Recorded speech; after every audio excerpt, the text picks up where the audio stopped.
Crimson of Socialite Media, and I'm here today to show you how I draw heads.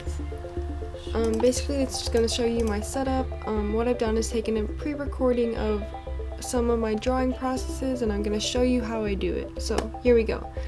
I'm not sure what this brush is called, but it's what I use, so you can see it in the video. And then I always have, at least on sketches most of the time, the opacity or the pressure checked, and then the other pressure thing. I don't know what it is, but it does stuff.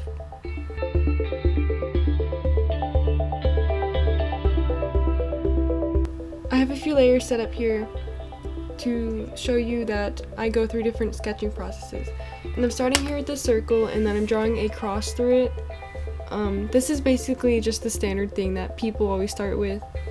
And then I'm going in here, just kind of showing you can draw on features as you go. You don't have to though. And then next, I'm doing a square.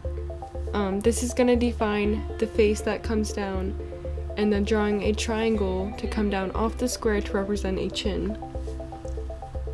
And for this face, I'm kind of going for my typical, what I like to draw, an effeminate face.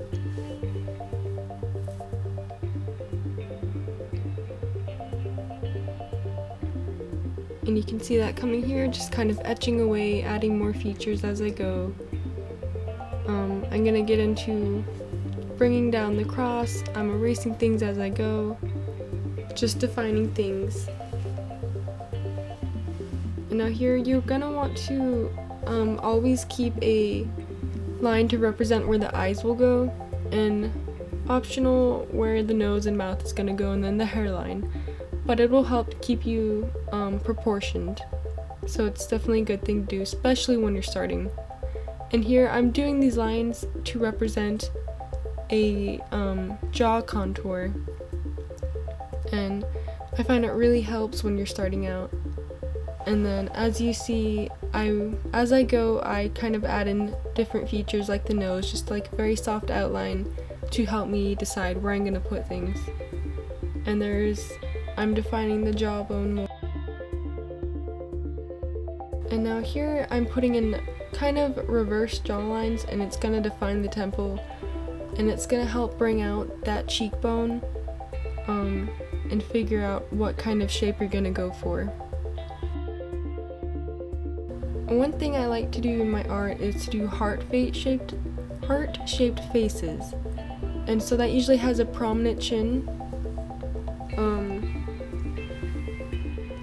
And then it has kind of rounded off cheekbones. And I always put it into simple shapes, squares, triangles, circles, and then you put them together. Everything is made of squares, triangles, and circles. And then now I'm using the eraser tool to go in and clean up my lines to help me get a better idea of what I'm working with. And then I redefine lines that I feel like need to be drawn. For lips, I usually connect the outer corners to that narrow of the cheekbone or the hollow of the jaw. And then I usually do a pretty strong point from I'm not sure what that's called, but like under the cupid's bow where the lip points down towards the other one. And then a cupid's bow is pretty much a little trapezoid, a square that kind of narrows as it goes upward. And then here for the nose, I'm going to show you a little trick.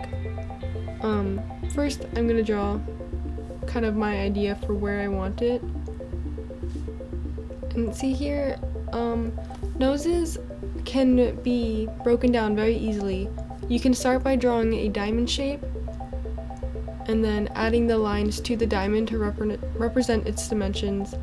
And then you can use that as a guideline to bring out the point of the nose, where the nostrils are gonna be. This is kind of a 3/4 point of view on a nose, and then just bringing out the nostrils, the sides, the little round bits, I don't know what they're called, but it helps break it down a lot and make it a lot easier, because noses were definitely difficult for me, these still are. Here's more of a straight on view, and you can see how that just makes it so much easier. And then it can even help with hard viewpoints, like the nose is I don't know, upward and back, like the head is tilted back. So that's just one of the ways that I love to do noses, that it really helps. And so you can see I'm going back to the nose I've previously drawn and using that trick once more just to make sure that I like it. And here's another way, is that you draw one big ball and two smaller balls on the side of it. Then you bring it up into a little conish shape, kind of like a cylinder. Then you see the brow bone being drawn in, and to create that big area above the brow bone into the forehead, that's going to be a point of highlight. And that will also help set up where your eyes are going to go and where your eyebrows are going to go. And you see now I'm implementing that into my actual drawing. Instead of just drawing that kind of highlight bit that I drew earlier, I'm bringing out the entire cheekbone structure, not the cheekbone, the eyebrow bone. Here's the cheekbone. That's going to be another point of highlight. The laugh lines, drawing in more of the hollows of the eye as a guide for where the eyes will go inside of there. And I typically draw eyes that are kind of almond shaped, just because I like to, it's a personal preference. But there's so many things you can do just for like every other part of the body. There's so much diversity you can put into it. And as you'll see in a second, I'm going to be drawing the eyelids. Now the eyelids can change a lot by themselves to the shape of the eye. You can have monolids with different kinds of shapes of eye. You can have deep set eyes just by the shape of the eyelid to show that. I usually do just a line to the inner corner. A monolid would be more a small line to the inner corner, and then one that sweeps out from the outer corner. And then of course, a deep set eye would be a line above the eye a little bit more towards the nose. And I will show these in a second, how that's gonna work, and you'll be able to see it for yourself. You see here's more of a monolid shape, just coming out from the inner and outer corner. Because I like to, I'm copying my eye, and now I'm pasting it and flipping it.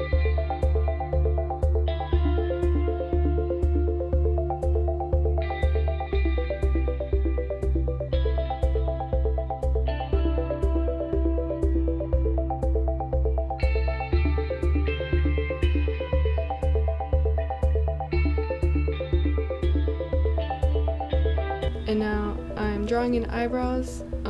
I have a special way that I draw eyebrows, but you only see it in the line art. So you'll see that in the next video. But eyebrows, I just block them in the line art.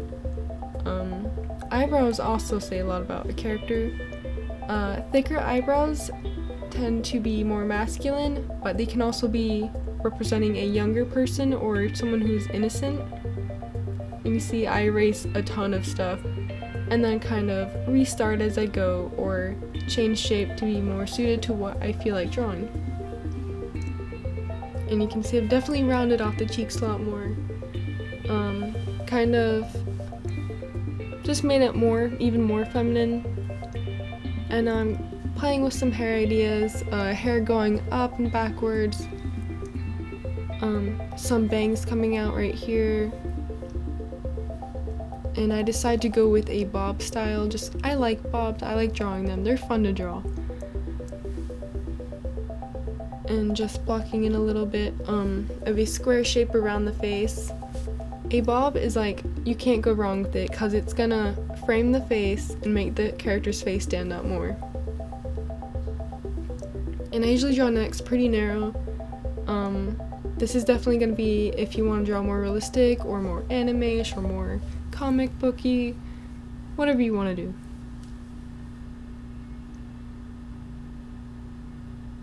And now erasing more, defining more, just kind of etching away until I get to a point where I want to make my next layer and make my second sketch.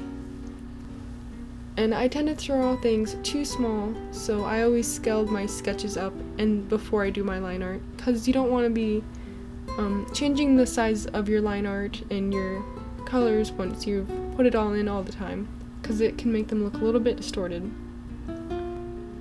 And now I'm lowered my opacity of my first sketch, and I'm gonna go on with my second sketch now.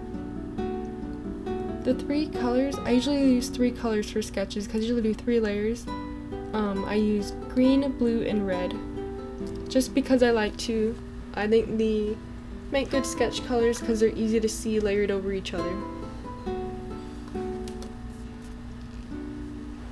And here I'm just fixing up some proportions, changing things to how I want them to be. I usually don't do a lot of detail in the sketches just because I do really detailed hair in my line art. So it'd be a lot of time and a lot of work if I did all those lines in my sketch. I just kind of block out the strands, the biggest strands. We're doing, I forget what this angle is called, but it is an angle where you're almost completely facing one way, but a tiny sliver of one side of your face is showing along with the most of your other most showing side of face. I don't know if that made any sense, but you're gonna see it in a second. So here I'm doing the circle with the cross. I'm bringing down the square shape, but I'm kind of rounding off the bottom a little bit. I'm bringing it to be kind of an angled cone or a cylinder or something. I don't know shapes. I'm trying. But yeah, erasing some, redoing that cross shape, kind of defining where I want that face angle to go. Bringing out the diamond for the nose. I usually find doing the nose first, or at least blocking in the nose, helps me figure out where I can put the rest of the face. And see, here's the hollow of the jaw, drawing in the circles for the eyes.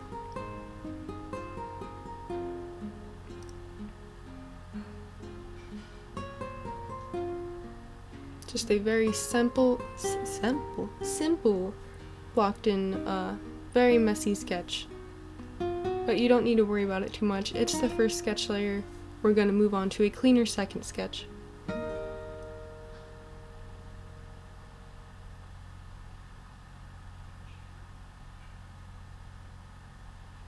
Now I'm switching to my blue and I'm going to go over this red. And I'm deselecting the pressure for the opacity just because so I can see it better. It's just like something that changes. It's not something that you need to do. It's up to what you want to do as far as that goes. And now you're gonna see that again the face shape is gonna change as I do my second sketch. One of the things, the eyebrow kind of has a little bump on it when it's facing sideways because of the brow bone.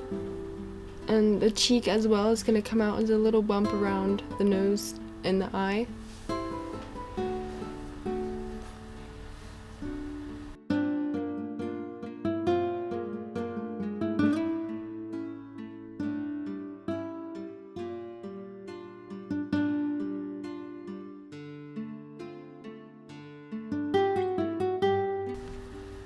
And I'm doing one of my go-to hairstyles if I can't think of anything to draw. I just draw girls with this hairstyle. It's kind of one of those, I think it's called a reverse bob, but it's something like that. Yeah, bobs are everything, so usually for this hairstyle I have one center point that the hair comes from. And see, next when they're sideways, always though, they kind of have a taper that they're gonna go back and out into the chest. And it's kind of same for the head, but it's more straighter, from the base of the neck. And you can see that kind of tapering line in the front. And now I'm just drawing a little shape, arrow shape to represent the chest. And now I'm fixing up some of my proportions. I often do a little V shape to represent the neck. And here, the Cupid's bow, it kind of has that little triangle shape. It definitely curves in, almost a diamond depending on the shape of the Cupid's bow. but that's gonna definitely stick out a little bit along with the lip shape. You want the lips to kind of curve down and around to come back to the head because these stick out. So there we have that head angle. Now I'm going to show you the 3/4 angle, and going in with that kind of a similar shape that I did to the previous head. I'm kind of just drawing in a silly face because I can.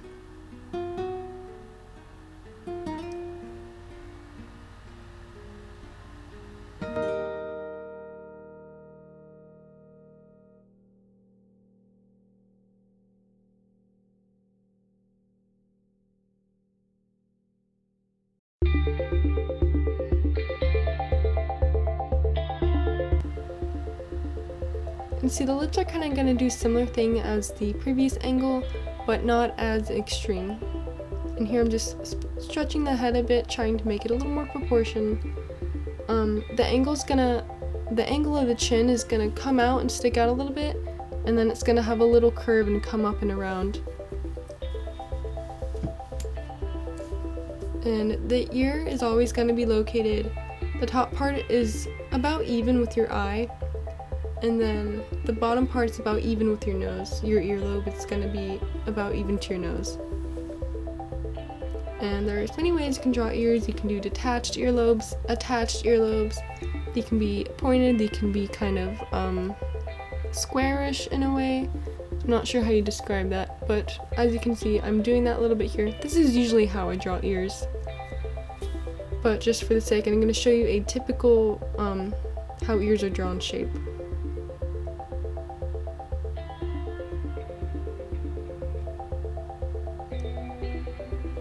And you see I'm gonna draw on a little line. There's like a little lip on the ear that comes around. Some people have more noticeable ones, some people have really short ones. Then there's a little curvy thing that comes out here, I don't know what it is. A little edge on the earlobe. Then there's the piece that curves in from the face into the ear. And there's a little hollow right there. Then I usually just draw on 2 lines here. One's gonna be shaded and the other is just there because it's there. So that's how I draw ears.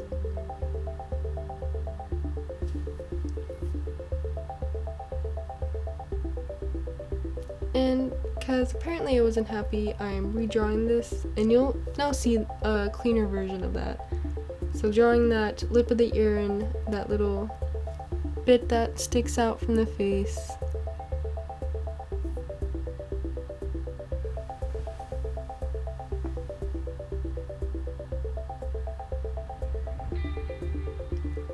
And now I'm gonna move the ear until I'm happy with its positioning compared to the rest of the face.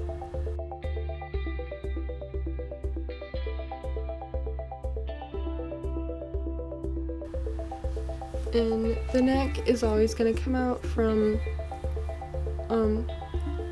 whichever jaw, the side of the jaw is showing most prominent, and then if the other side of the jaw isn't showing, it's going to come out around the chin area.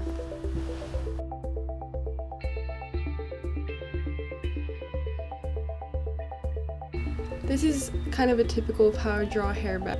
This is more for if you're having a low ponytail or anything that's pulled back lower.